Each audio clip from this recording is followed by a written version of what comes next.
Can you believe that this year, now it's April, I saved already $23,000 in flights? So I got, for example, Asia, I did a trip 7 different countries and it cost me less than $400. All the trips in business class, more than like 40 hours in the air. The south of France, it was summer and cleaning boats at 40 degrees under the sun, just like the inox of the rails, just like putting some chemicals in there with gloves. So what are the things you do as well? Actually, it just took off crazily. Like I started with 300 followers, which was basically my mom, my friends, like my cousins, and then it turned into 70,000 followers, 70 in 6 months, all organic. And what were you selling? Like courses specifically, or one-on-one coaching? I believe it's possible to get a multi-million-dollar company with less than 10 people. Like there's this joke that says that the next $1 billion company is going to be owned by one person. Yes, both. That's possible, you know? That's one of my strategies to get the 11 citizenships that I told you about. What do you do exactly with the taxes? Are you saying that we can pay zero tax?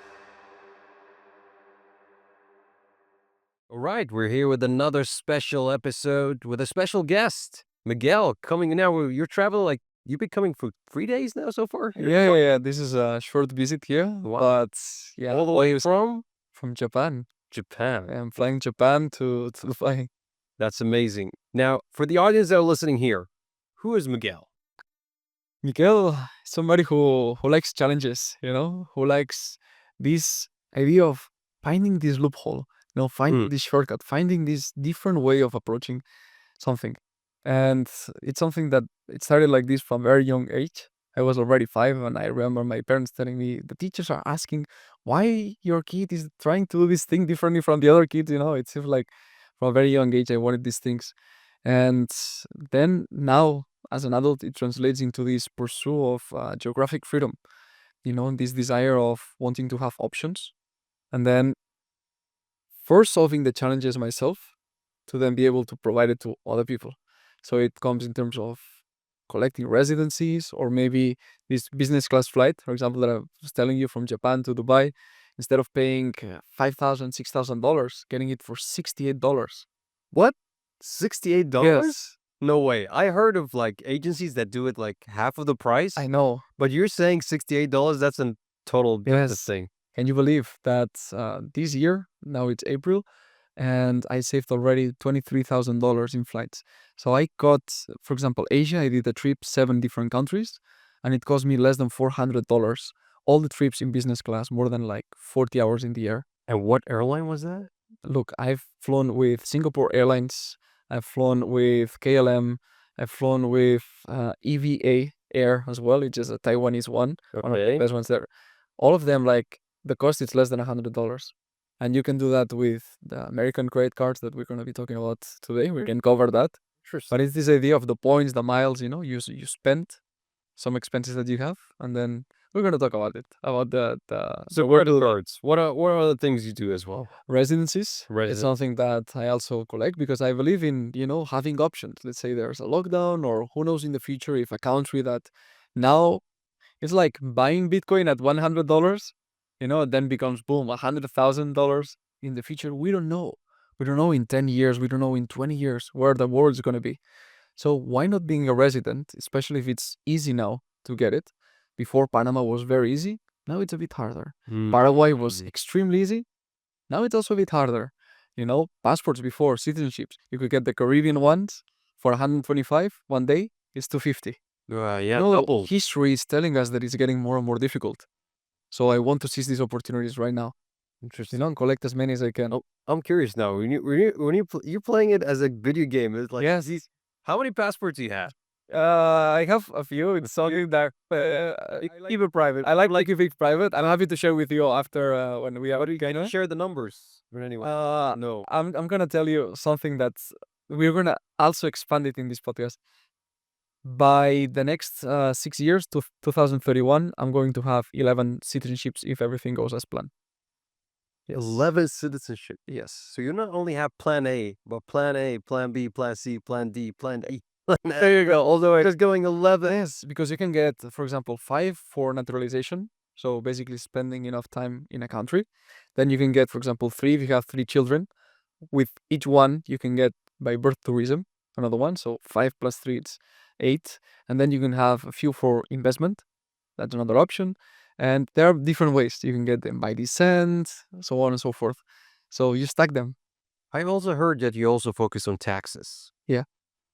What do you do exactly with the taxes? Are you saying that we can pay zero tax? Yeah, and I mean, you're in a good place, the country, the UAE. I mean, for me, I feel like in the country, in the UAE especially, but let's say if you were talking about countries where you're obliged to pay tax no matter where you are.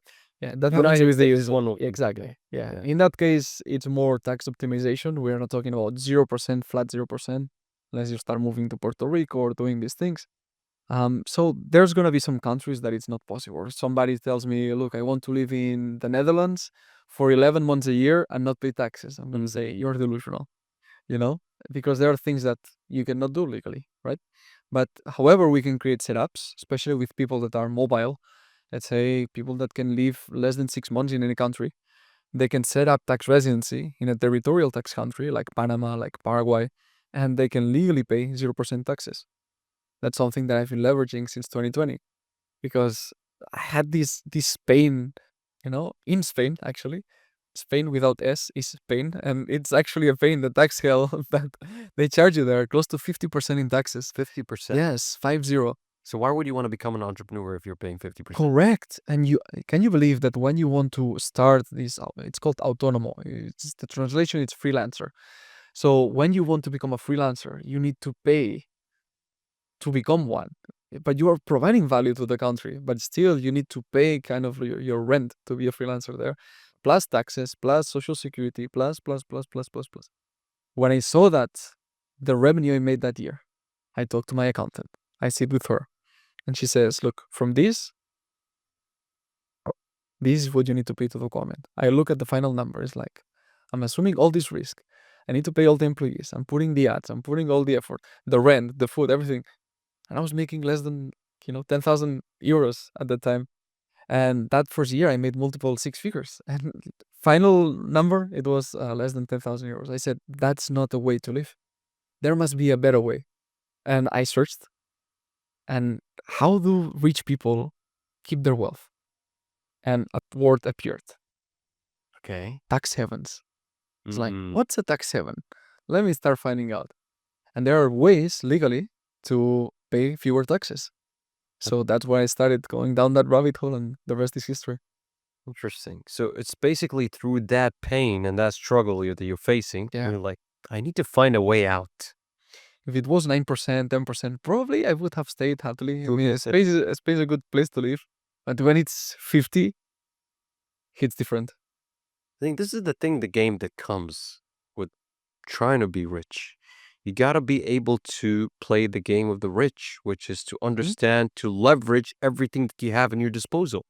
So if you can't do it in one country, you have to leverage whatever you have. You have resources, you have accountants, you have tax, experts that can guide you.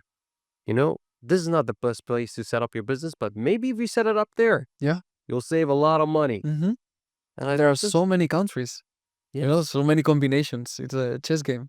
But if you tell me now, Miguel, have you ever worked 9-to-5 job? Yes, I did. Can you believe my first jobs were selling running shoes? What? Selling running shoes. Running shoes? Yeah. I was selling trail running shoes. Okay. On a store, like 9 to 5 to pay basically the rent. And during my time off, when I finished that, I went to the gym, and after that, I built my online business.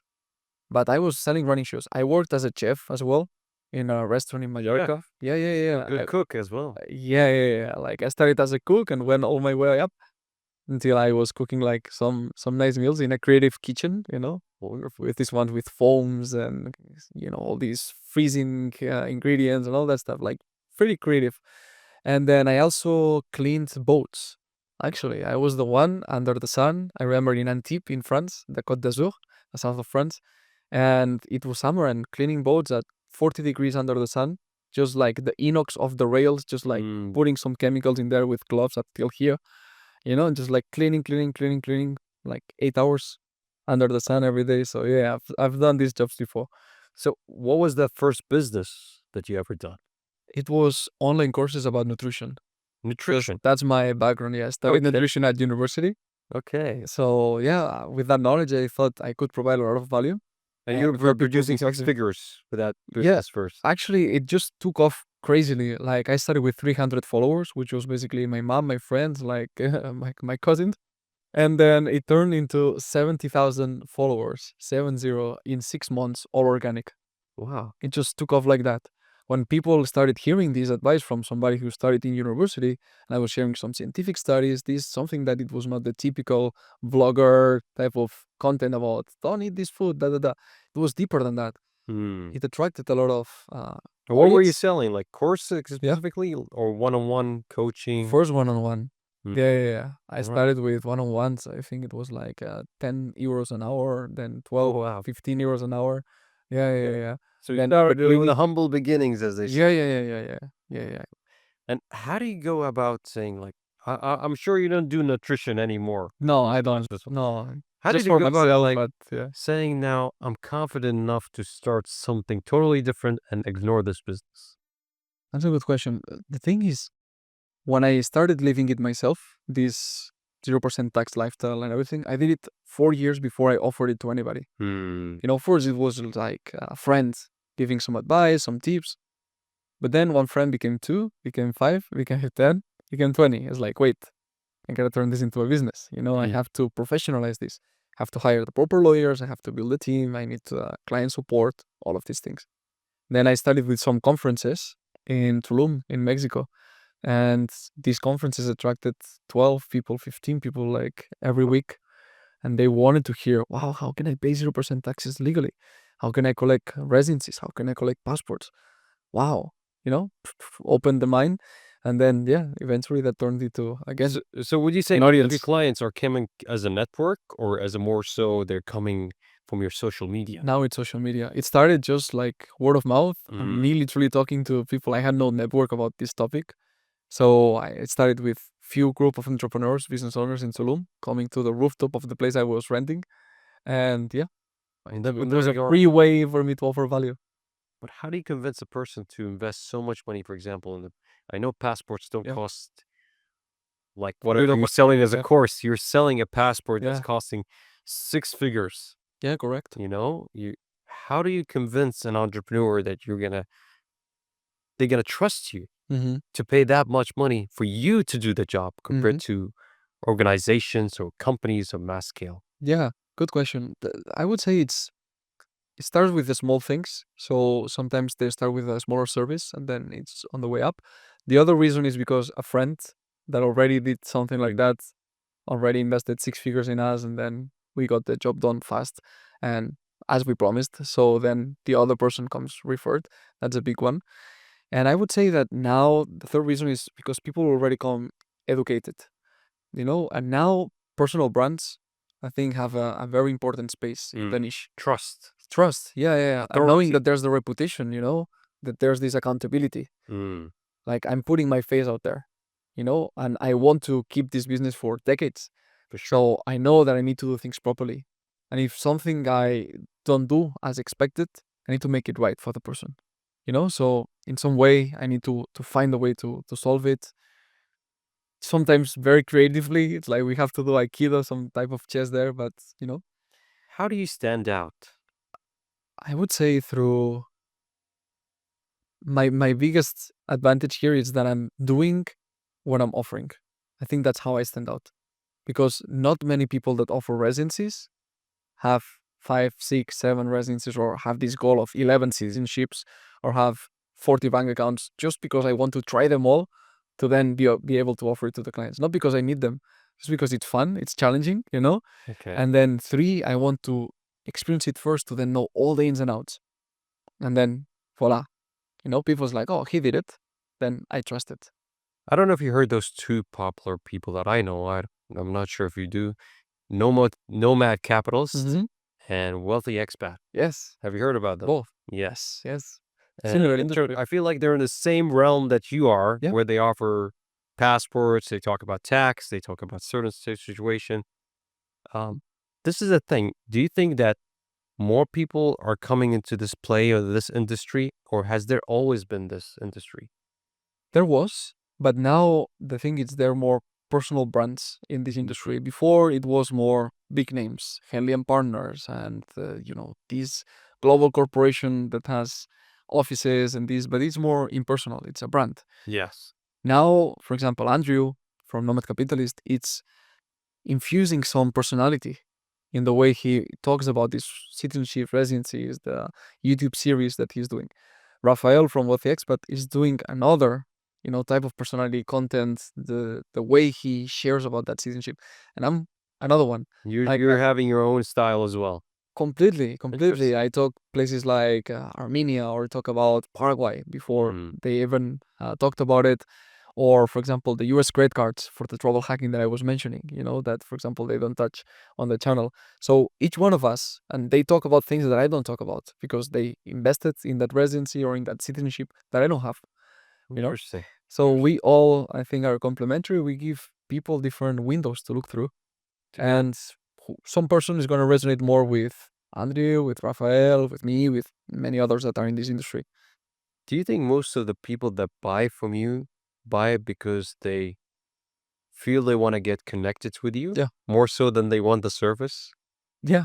I think it plays a big role, yeah.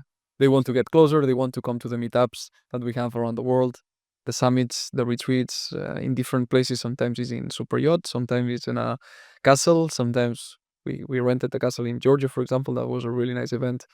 Then the super yacht that we are going to do in next year from Japan to Bali. So, cruising, all that. So the experiences, they want to be part of this, the first class life that we call it. Wonderful. Not just the product, the passport of citizenship of Portugal or this. So now you managing this company, I'm sure this is a company, not your only personal brand. How many people work under you so far? So we have people that are like the salary, that they are monthly there. So they run, for example, content, they run, let's say, executive assistant, the tech part, all of that, right? These people may be like 12 right now, yeah. Then we have people that are paid on commission or results. So, for example, sales team, very easy to understand. And then we have partners and associates in different countries. So let's say we have a law firm that we work with here in Dubai, the one in Paraguay, the one in Armenia, the one in XYZ countries, right? This one is like close to 35 at this point, yeah. So this is what you're doing right now. You're leveraging and delegating. Yeah. Which a lot of entrepreneurs sadly don't. Mhm. They think it's a one-man show. Yeah. Do you think with the future, now that AI is coming in, we will reduce the amount of people happening there and just rely fully on AI doing everything? I'm so glad that you bring this up to the conversation. I didn't know we were going to go this path, but I love it. Can you believe that now some of our calls are taken by AI? No way. Like, I will show you after. Like, you're going to hear. You can even call. Like, we can call because it's a number that's always available. You can talk to that AI. And it's mind-blowing. It's mind-blowing the point that we are today. Like, AI is so intelligent. It's spooky. And is it so authentic to the point that I feel like it's a human talking to me? It sounds like the way it talks, you can still feel a bit the robot thing, but give it 6 months. Give it 6 months, 8 months. AI is going so fast. I know. And can you imagine that instead of having a large sales team with people from different time zones to cover the 24 hours and the weekends and all of this puzzle you need to put in together, you have a piece of code that literally can take even 100 calls at the same 6 p.m. Barcelona time. And this is the most important part. You want to get the clients when they're warm, not when they're cold. Yes. Right at the moment. Imagine if someone just texts you, hey, I'm interested. Bam. I'm ready to call you, ready to get you as a lead and get you as a client. And then he's warmed up. He's in right that moment. He's looking for that. Yes. And in that moment receives a call or is able to join a Zoom link where AI is, boom, solving the things they need and points in the right direction, shares the right link, boom, ready to go. So when you're saying you're getting the clients, you're relying fully on AI right now and doing the lead qualification and lead? Not fully yet, but we are towards that direction. All right. I believe it's possible to get a multi-million-dollar company with less than 10 people. Like there's this joke that says that the next $1 billion company is going to be owned by one person. And automated by a lot of AI agents. Exactly. So that's where we're going. And we embrace it because it's just superior in many ways. And we want humans to focus on things that AI is still not there. But if humans can be supercharged with AI, any day of the week. So I would assume that you're right now a 7-figure business entrepreneur. Yeah. Could be. Yeah. Or even higher. I don't even know, but I would assume. What was the biggest sacrifice you had to make to reach where you reach today?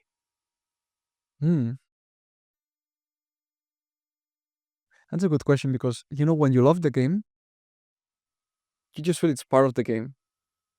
Would you call that it's sacrifice, for example, when you want gains in the gym and you feel the pain in your muscles? Is it a sacrifice that you're not living a pain-free life? But more so, you're sacrificing a period of pleasure for a period of gain of muscles, Yeah. if you see what I mean. But what if you find the pleasure in the process? It's similar to dancing. I love dancing salsa, for example. Okay. And you don't want the song to end. You just want the song to keep playing. I feel like you're saying you're salsa, you're a chef, you're a business entrepreneur. I think you're a target for a lot of women. Basically, they'll just they want to guess you right now. You're making us all look like so bad. You're like, you guys, you got to step up your game. You got to be a chef. You got to be a dancer. You got to be a business entrepreneur. Y lo tienes que decir en español y lo haces en Spanish. I lost the game. I lost the game right there. Oh my God. But yeah, it's enjoying the process. Interesting. I think that it comes from being an athlete very, very young. For example, I go to the Catalan team of basketball, like in the region. Catalonia is a region of Spain. And, it's 12 years playing basketball, getting higher, higher, higher. And you see that things get tougher. Your opponents are much better. There's good competition. Then I transitioned from that into other sports like running, which has been my go-to for 13 years now. Wow. And I'm just running as fast as I can. Like sometimes I've different races, but for example, the mile in 4 minutes 46 seconds. People that know running will know what's this speed, or a 5K in 16:50. So that's to get to that point. You need to run a lot, feel a lot of pain in your legs. But you also need to lose a lot of weight. My Yeah. sister, she does running marathons. Yeah. Like she does it at competitions, multi-continent. And she's, in terms of the ladies section, she's always the first or the second here. Wow. But she had to lose a lot of weight just to, just be able to, run faster, speed up faster. Yeah. I think it's challenging on your body. But maybe you can ask her, how does she feel when she goes through hard trainings? I don't know. She loves it. She loves it. I'm telling you, yeah, she loves it. Otherwise, she wouldn't do it. Then it's the same, Yeah. And would you tell, for her, is it a sacrifice that she has to? I just rephrase it in my mind. I get to. I don't have to. I get to use my legs. I'm so fortunate I have them. Other people don't. And I'm so fortunate to get to run and train and feel this pain. Yeah, it's part of the process to then become better, become faster, become more efficient. So is it a sacrifice? The same with business. I think that when you are into sports, and especially competitive sports, you realize that there are many similarities with business. So if you tell me what are the sacrifices, I can't think of a sacrifice actually. Just a path that I chose, and that's it. Just I try to enjoy it as much as I can. Wonderful. As part of the process, yeah. That's a nice perspective to look at it, and that just having pain does not mean that you're sacrificing something. Sometimes you enjoy through that pain. Yeah, it's part of the process. That's it. It's very stoic, You don't even think there's another way. No, it's just the way, so you just push through it. And you turn it into an infinite game. I really like this concept from Simon Sinek that says that it's not about achieving a goal, just a consecution of milestones of a game that the goal is to perpetuate it as much as you can. So yeah, infinite game. Let's talk about credit card. Yeah. It's cheap flights, huh? Are credit cards bad or good? The UAE? Let's talk about UAE credit cards, yes. They're okay. They're not bad. They're just limited in the range of airlines and transfers that you can do with the points that you earn. Because, for example, I got I got the Skywars from Emirates NBD. Yes. I got the UBIMR. I don't know if you know about that. UBIMR Infinite Card, Okay. where you spend something in Dubai Mall, you get 6.5% cash back. So 6.5 to 7.9 cash back. Yeah. Skywars, I think you get 1.5 points for every $1 Yeah. USD. When I'm hitting the best redemptions, I'm getting 42% cashback. 42. 42. Yeah. And that's Yeah. through American credit card? Yes. And I run Excels like with the numbers to show people, and it's recorded and it's available on YouTube. So it's not like I'm pulling this number out of thin air. So Yeah. can a non-US citizen get credit cards? They will go this guy, huh? No. I'm not come to me. I'm not a US citizen. All right. Okay. Yeah. All right. That's what I've said. That makes sense. That's what it is. I'm not a US citizen. Yeah, I was born, with the Spanish citizenship. So yeah, I've never had a green card. I never had a social security number. I never had a US passport, and I still get access to all of these credit cards without the bad side, which is the tax liability that comes with having the social or having, in this case, your citizenship, that you have to pay taxes with worldwide income, right? Wherever you are. So I get the best perks without the bad part. Wonderful. Yep. Wonderful. What would you say is the best credit card right now in the entire world right now? Oof. It's a tricky one. I would say multiple. The same way, if you ask me the same question with citizenships, what's the best citizenship in the world? I'm going to answer similarly. First, depending on what's your current spending. So if you're spending in ads, you want to look at the American Express Business Gold, for example, in the United States, because it gives you the highest multiplier of points per dollar spent. American Express? Business Gold. American Express. American Express Business Gold All card. right. Yeah, that one is the best one for ads right now. As it's Ads. you mean like ads, Facebook ad, Yeah, okay. yeah, Meta, Instagram, all of this, because it gives you 4 points for every dollar. Right. 4 points of what is it? 4 points, 4 American Express points, Okay. which then can be transferred to the airlines. So how it works is the airlines have tickets that are sold in exchange for cash, and some other ones that they offer to American Express, to Chase, to different banks, Capital One, right, for their clients to be able to redeem them. And usually the redemptions are terrible, are awful, because people use the Chase portal, the Amex portal, and then the cent per point, like the value of each one of these points, it's ridiculous. It's so low. But when you learn about travel hacking, you know that you can transfer it through other creative routes and get the points to multiply and get you 42% cashback. I'm just excited, just excited listening to all this. It's like feeling it. Yeah. You're seeing the they say the well of youth is you're finding is something, a hidden treasure that most people don't even know about. So it's just exciting to know about this thing. Especially because you have expenses. Like you have expenses. You don't need to spend more. You just channel the same expenses that you have and get rewarded. Instead of this plastic or this metal, you use this one here. And you get rewarded instead of 6.5 or 1.2 or whatever, 42%, 36% cashback. Interesting. Which is ridiculous, yeah. What about passports? Yeah. You said you would give me numerous options of what are the best passports to acquire as a second passport. I mean, look, you and I are very fortunate. We're very fortunate because we have the best passports in the world. From 196 countries, we have the top 3, you and I. So we are very fortunate because I'm sure you've traveled, around the world. And how many visas? I was gonna say, how many visas have you applied in your life? Barely to count, except in the United States. The only place I applied so far is the United States. Exactly. Yeah. But besides that? Not really. I don't have to apply. Yeah. Same here. I've never applied for a visa, and I've visited, now Japan was my country number 40. Wow. Yeah. Never applied for a visa in my life. So we are very fortunate, but there's people that are not as fortunate. They are living or being born in a country that it's terrible, the visa-free options they have. So I always say, don't go for one passport. I mean, ideally, you get an European one, which is much more attainable, for example, than the UAE, which is almost impossible. And it gives you really good options. Portugal, for example, Spain, great options, right? But the best combination is 3 complementary passports. What do I mean by that? Imagine a passport that opens doors to the Schengen area.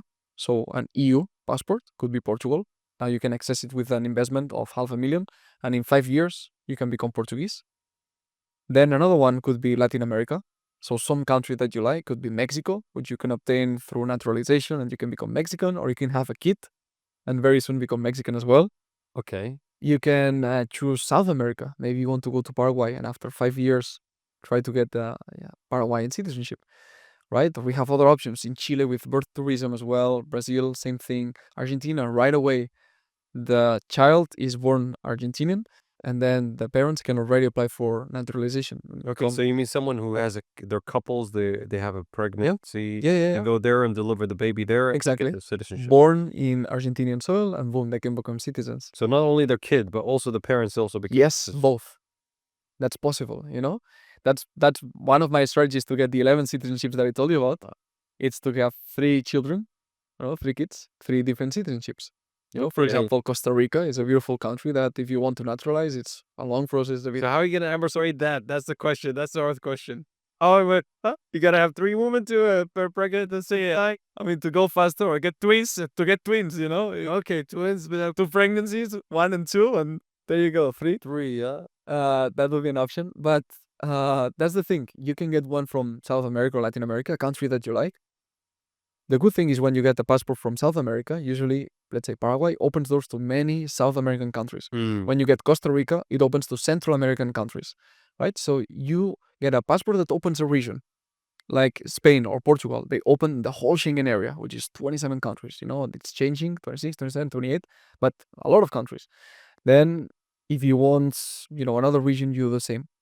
So I always say, choose 3 that allow you to live and visit visa-free the countries that you care about. Let's say you want to go to Russia and China. Spain is not the best passport. They only allow me 16 days in Russia, visa-free. But if I get Armenian, then I can get much more. Okay. You know, so just consider where you want to be and choose 3 complementary ones.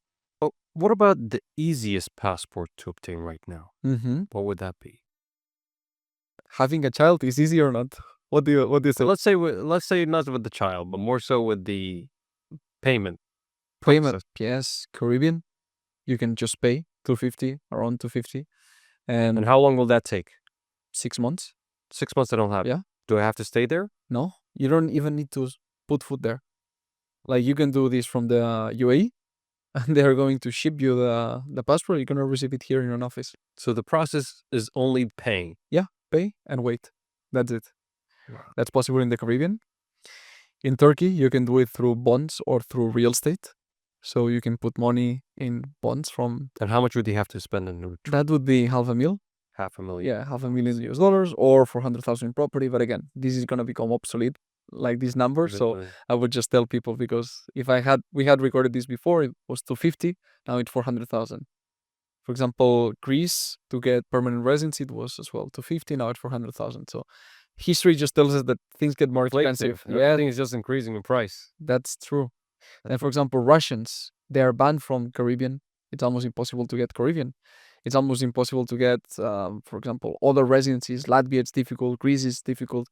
Spain, even, it's difficult to get residency. So what do? For Russians, they need to go through, for example, Turkey, need to go to Vanuatu, which is a tiny island in the Pacific.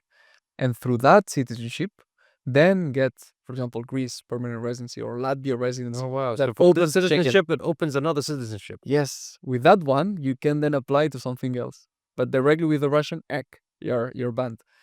So you need to find this workaround. That's a clever way to go about it, for sure. Yes.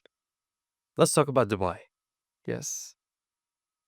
Why do you think Dubai is popular among investors and entrepreneurs? I think it has. But it's not. I don't think it's that much popular in your area, though. In my? In your field, like, do you still suggest to your clients about Dubai? I was a resident here. You were a resident, but I had my Emirates ID, okay. and we incorporated many clients here. All right. Like Frisian companies, got them Emirates ID, banking, even driving licenses. Yeah. Wonderful. Yeah, we help them with all of this.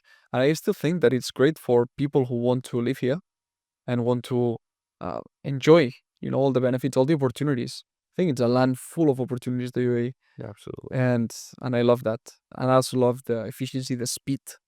Dubai understands the speed. You look, bridges are being built every time, left or right. They're just building the roads, the infrastructure, the city. Everything's built quick. Yes. Very fast. You've seen it. Yeah. How is it, the evolution? I can't catch up. Every time there's something new opening, something new happening, I just can't catch up. You go on vacation, you come back, and there's a new building. It's like something new thing. Yeah, new thing. Yeah. New building, new rise, new project, new development. Everything happens. Yeah. For me, Dubai, it has a place, like all the other countries. What's the best country, Miquel? For me, it's not one. That's why I don't think Dubai for me it's the only one, but none other country it's the only one.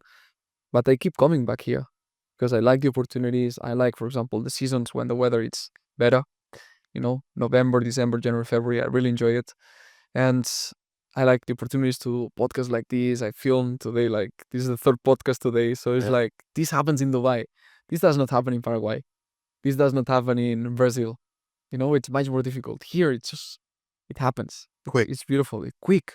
And that's our most valuable asset, time. I'm gonna spend money to save time. You only have 24 hours in a day. There you go. Yeah. So here the country understands this and the rulers understand this. Like they make things efficient, they make things fast, they progress like this, and that's really good. That's why we bring people here as well. People that want to buy real estate, they also see this opportunity here. The place is expanding. So you help them with the real estate as well? We have the partners that help them. Yeah. Like many of the things that I talk about, like it's through our company, but it's not Miquel. Yeah, it's not me. Like because the lawyers. I'm in this business of field as well of helping people, because if you see my content, I haven't explained this much about, but it's more so about helping people set up business right here, their visa, their property. As a local myself, I feel like it can add value in terms of that perspective. For sure. Of course, I have other businesses that I do as well. This is the thing that I really want to help the expats with. Yeah. Because they always are curious. They're curious about us as locals, and I can give them that experience of what it is to be a local and understand from a local perspective. Just the fact of just the language. Yeah. The fact that you can speak local language here and I can't.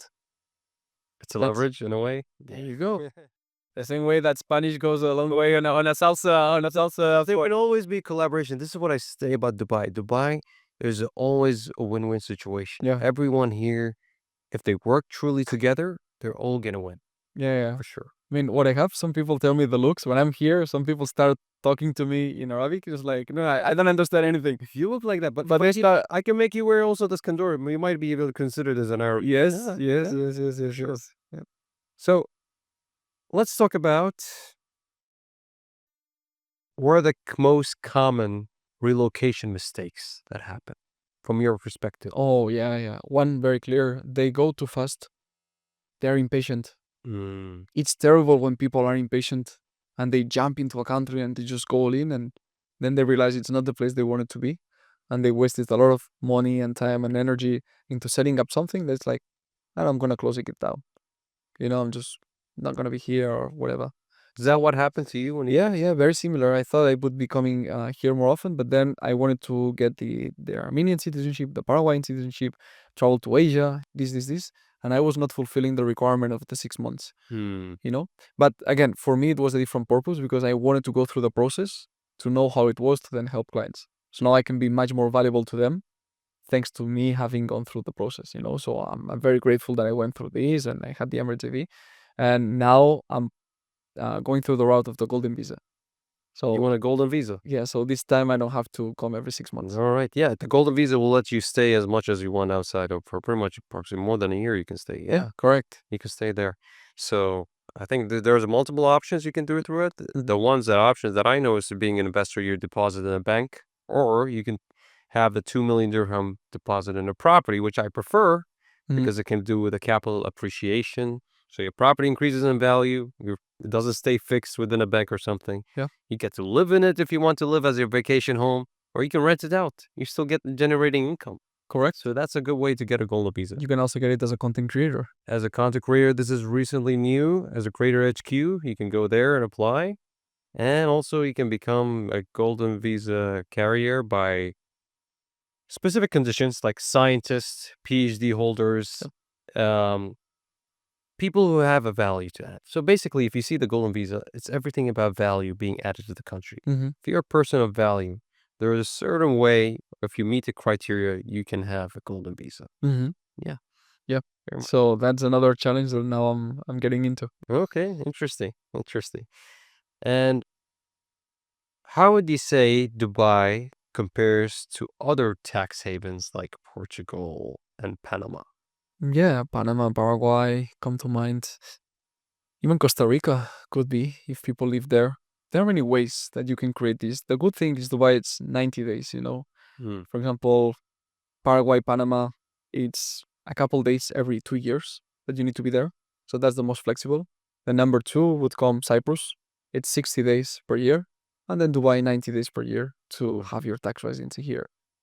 So some people will not live 90 days here or will be limited because, I mean, pretty much if they want to spend 90 days, quality days here, it has to be between November and February. So it means that they will have like that window every year that they know they're going to be here. So if they want the freedom to be between November and February somewhere else, then it might be trickier for them to the 90 days a year and get all the advantages of being a tax resident here in the UAE.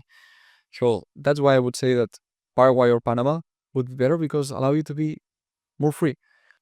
You can keep your tax residency there without that much presence. Again, 1-2 days every year or every 2 years, some people report. And then you can even live in the UAE. Like I can still be here as a tourist, but still pay taxes there. But if 1 year I'm 85 days here, I don't have to worry. Got it. So how can people now reach out to you? They can reach out social media. I would say that's the easiest. I would say look the free content. If you love it. How do you pronounce your social media username? Yes, First Class Citizen is the easiest way. Okay. Yeah. First Class Citizen. Yeah, First Class Citizen. They can find all the content about passports, residency, all that, credit cards as well. And from there, just check the free content. If they hate it, don't pay because it's that times 10. If you love it, you will see when they pay. It's pretty straightforward. If they like the vibe, it's what I'm saying. They can get the product, the citizenship, the residency, the credit card with multiple providers. It's about feeling. If they have good feeling, good rapport, yes or no. Wonderful. Yeah. Well, Miguel, thank you so much for being here. Really appreciate it. I think the audience learned so much just from here, listening to this. It just opened their eyes to something new that they perhaps never even listened to before. So yeah, thank you so much. Thank you.